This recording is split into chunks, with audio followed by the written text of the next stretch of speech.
Media వాళ్ళకి పత్రికా విలేకరులకి అందరికీ మనస్ఫూర్తిగా నమస్కరిస్తున్నాను. అలాగే మన వైఎస్ఆర్ కాంగ్రెస్ పార్టీ కుటుంబీకులకి అందరికీ పేరు పేరున అందరికీ నమస్కారం. ఇప్పుడు మన చైర్మన్ గారు చెప్పినట్లుగా, మన మాజీ చైర్మన్ గారు చెప్పినట్లుగా మనం ఒక 2 సంవత్సరాలు 3 సంవత్సరాలు దేవుడు వాళ్ళకి అవకాశం ఇచ్చాడు కాబట్టి మనం వాళ్ళు మాట్లాడిన వాళ్ళు ఏమేమి చేస్తారు చేయని ఉద్దేశంతో మనం కూడా ఉండిపోయినాం మాట్లాడకుండా. ఇది రాను మాటల ప్రభుత్వంగానే ఉండిపోతూ ఉన్నారు, చేతుల ప్రభుత్వంగా లేదు. ఇది ఈ పొద్దు వాళ్ళు తప్పులు చేసి ప్రభుత్వం వాళ్ళు పక్క పెట్టుకొని వాళ్ళు తప్పులు చేసి గుడ్డు కాల్చి మగన్ మనపైన వేసినట్లుగా వేస్తూ ఉన్నారు వాళ్ళు. ఇప్పుడు ప్రభుత్వం వాళ్ళ చేతిలో ఉండాలి. ఎమ్మెల్యే గారు వాళ్ళు చెప్పినట్లుగా వింటూ ఉన్నారు, మంచిదే. ఇన్ని తప్పులు మనం చేసినామంటున్నారు కదా, మాట్లాడితే మీడియాలో మీరేమంటున్నారు, తప్పులు మనం చేసినాం. చేయండి, రుజువు చేయండి. ఫలానా జాగాలు అమ్మేసినారు రుజువు చేయండి. రుజువు చేసి మా పైన చర్యలు తీసుకోండి. మాట్లాడితే జాగాలు అమ్మేసినారు. నిజంగా ఇప్పుడు ఉండే ఎమ్మెల్యే గారు కూడా నేను ఒక మాట చెప్తున్నాను. హాస్పిటల్ వెనకాల 9 ఎకరాల స్థలము గత ప్రభుత్వాల్లోనే, మన వైఎస్ఆర్ కాంగ్రెస్ ప్రభుత్వంలో కాదు, దాని ముందు ప్రభుత్వాల్లో 9 ఎకరాల స్థలం హాస్పిటల్ వెనకాల ఏమైనట్లుగా గవర్నమెంట్ స్థలం ఏమైనట్లుగా మొన్న ఎవరో ఒక ఆయన చెప్తాడు, గుడియాతం రోడ్లో వైఎస్ఆర్ కాంగ్రెస్ పార్టీ కౌన్సిలర్లు అనుకున్నారు. అంత దురదృష్టం ఇది గతి మనకు రాలే. ఎవరు అన్నారో మీరే ఎంక్వైరీ చేయండి. నేను మన ఎమ్మెల్యే గారు చెప్తున్నాను, మీరే ఎంక్వైరీ చేయండి. వైఎస్ఆర్ కాంగ్రెస్ పార్టీ వాళ్ళు ఎవరన్నా ఒక జాగా అమ్మింటే కూడా కఠినంగా శిక్షించండి, వాళ్ళకి జైలు పంపించండి, ఇంట్లో నాతో సహా. మీకే తెలుస్తుంది ఎవరు అన్నారు, ఎవరెవరు కబ్జాలు చేసినారు అనేసి. ఇంకోటి మాట్లాడితే గంటావరు ముంచేసినాడు, తినేసినాడు. గంటావరు గురించి మీకు ఏం తెలుసు? గంటావరు కాలనీలో ఎన్ని రోజులకి నీళ్ళు వస్తాయని మీకు తెలుసునా? నేను 15 ఏళ్ళుగా ఇన్ఛార్జ్గా ఉన్నాను కాబట్టి అప్పటి నుంచే నా సొంత డబ్బులతో కుమారన్న మున్సిపల్ చైర్మన్ ఉన్నప్పుడు అప్పుడుండే ఏఈలు కమిషనర్ పిలుచుకొని పోయి నా సొంత డబ్బుతో కనీసం అంటే ఆడ ఒక మొత్తం 3 వార్డులకు పైప్ లైన్ 30 లక్షల రూపాయలు నా సొంత డబ్బు ఖర్చు పెట్టాను. మున్సిపాలిటీలో కూడా పోయి చెక్ చేయండి, ఏమైనా బిల్లులు ఉన్నాయో, జాఫర్ ఏమైనా చేసుకున్నాడేమో అనేసి. ఇంటింటికి కొలాయి ఇప్పించినాము. రాజశేఖర రెడ్డి గారి ప్రభుత్వంలో 200 రూపాయలకి కొలాయి అనేసి ఇంటింటికి నా సొంత డబ్బులతో పైప్ లైన్ లేపించి నేను ఇంటింటికి కొలాయిలు ఇప్పించినాను.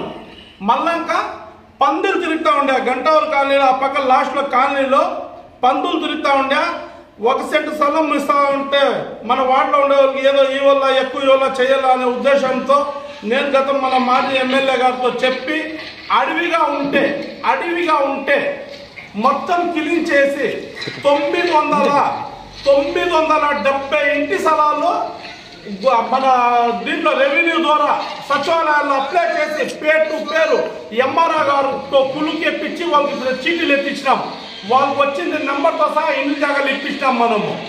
ఈరోజు చెప్తారు జాఫర్ అంత దురదృష్టం పట్టలేదు, ఇంకా కావాలంటే 10 మందికి పెట్టే ఉద్దేశమే కానీ 10 మంది సొత్తు తినే ఉద్దేశం లే. ఇప్పుడు సవాల్ చేస్తా ఉన్నా, మీకు దమ్ము ధైర్యం ఉంటే ఇప్పుడు ఎమ్మెల్యే గారు ఉన్నారు కదా, నేను లెవెల్ చేసి హాస్పిటల్ వచ్చిన తర్వాత ఎన్ని ప్లాట్లు మీరు అమ్మినారో నేను రుజువు చెప్పిస్తాను. ఇంక్వైరీ వేయండి. జాఫర్ అనేవాడు ఏడన్నా జాగాలు అమ్మినాడా అంతే, మీరు ఏం కఠినంగా శిక్షించండి, నా సిద్ధం లేదు. మీరు ఈ 15 నెలల్లో మీరు ఎన్ని జాగాలు అమ్ముతా ఉన్నారు గంటావరంలో, నేను రుజువు చేపించేదా? మీరు ఏమేమి అక్రమాలు చేస్తారో నేను రుజువు చేపించేదా? సచివాలయంలో 1 రూపాయి కరెక్షన్ తీయాలంటే భయపడతా ఉండ్రి. ఈ పొద్దు సచివాలయంలో పరిస్థితి ఏమి?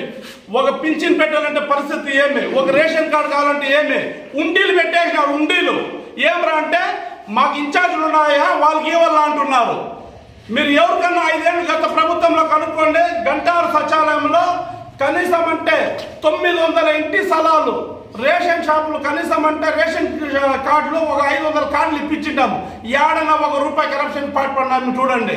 ఈ పొద్దు మాట్లాడితే వైఎస్ఆర్ కౌన్సిలర్ మీకు దమ్ము ధైర్యం ఉంటే మీరు రుజువు చేయండి, కఠినంగా శిక్షించండి. ప్రభుత్వం మీదే. మీరు చెప్పినట్లు పోలీస్ డిపార్ట్మెంట్ ఇంటా ఉండదు, మీరు చెప్పినట్లుగా రెవెన్యూ డిపార్ట్మెంట్ ఇంటా ఉండదు.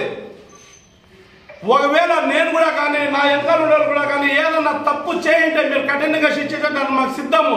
మీరు పనికిరాని పనులు మీరు 16 నెలలుగా మీరు చేసుకుంటూ హాస్పిటల్ కాడే 9 ఎకరాల జాగాలు అమ్మేసి 9 ఎకరాలు స్థలం అమ్మేసి మీరు గతంలో ఈ రోజు మా పైన పట్టగలిసి మొగం తుడుస్తా ఉన్నారా మీరు ఇప్పుడు కూడా సరే నేను డైరెక్ట్ ఎమ్మెల్యే గారికి అడుగుతున్నాను నేను, అన్నా మేము గానా తప్పు చేయండి మీరు కఠినంగా శిక్షించడానికి మేము సిద్ధము. మీ ఊర్లో చేస్తా ఉండే అరాచకాలు గంట ఊర్లో వచ్చి మీరే కనుక్కోండి, మేము రెడీ చేయండి చట్టాలు. అప్పుడు ఉండే కలెక్టర్ గారు 980 పట్టాలకు సంతకాలు చేసిన ఆ సంతకాలు కూడా ఉన్నాయి. దాని భాగంగానే 212 పట్టాలు గట్టూరులో వచ్చిన పట్టాలు ఇక్కడ మార్చేయండి అని అది కూడా చెప్పినాము. ఆ పట్టాలు కూడా ఎంఆర్ఓ ఆఫీసులో ఉన్నాయి. షణ్ముగం సార్ కలెక్టర్ గారు ఇచ్చిన పేపర్ కూడా నా దగ్గర ఉన్నది. ఆ పట్టాలు మార్చి ఇచ్చేస్తే ఎక్కడ మనకు అమ్ముకునేదానికి అవకాశం ఉండదు అనే ఉద్దేశంతో ఆ జాగాలు కూడా మీరు అమ్ముకుంటా ఉంటారు. ఇంద్రమ్మ కాలనీలో ఆడ ఒక ఇన్ఛార్జ్ ఏమి ఇన్ఛార్జ్ జాగాలు ఆడాడుండే చూసి అమ్ముకునేకి.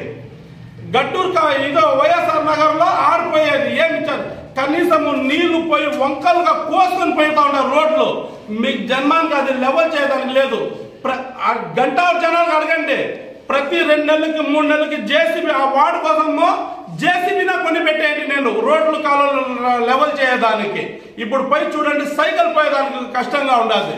మీరు ఏదో పొట్టు చేస్తారు అనేసి మనం కూడా ఎదురు చూసినాం, మీరు ఏదో చేస్తారు పడతారు అనేసి. ఇప్పుడు వరకు కూడా 16 నెలలు అయింది, మీ ప్రభుత్వం 16-17 నెలలు అయింది. ఇప్పటికి ఏడన్నా మీరు ఒక అరకిలో సిమెంట్ కలిపి వేసారా? ఏదైనా ఒకే ఒక 10 రూపాయల అభివృద్ధి పని చేశారా మీరు గంటూరులో కానీ పలమన టౌన్ లో కూడా కానీ? మాట్లాడుతున్నా. అప్పుడు మన ఎమ్మెల్యే గారు కూడా చెప్పినారు నేను గంటూరు కానీ దత్తకు తీసుకుంటానని. నేను కూడా సంతోషం పడినాను. నేను చెప్పకపోతే కూడా పోనీ మా వాళ్ళు ఆయన దత్తకు తీసుకుని ఊరంతా డెవలప్మెంట్ అవుతుంది అనేసి. ఆ రోజు పైన ఆయన ఇప్పుడు వరకు రానేలే పాపం ఆయన.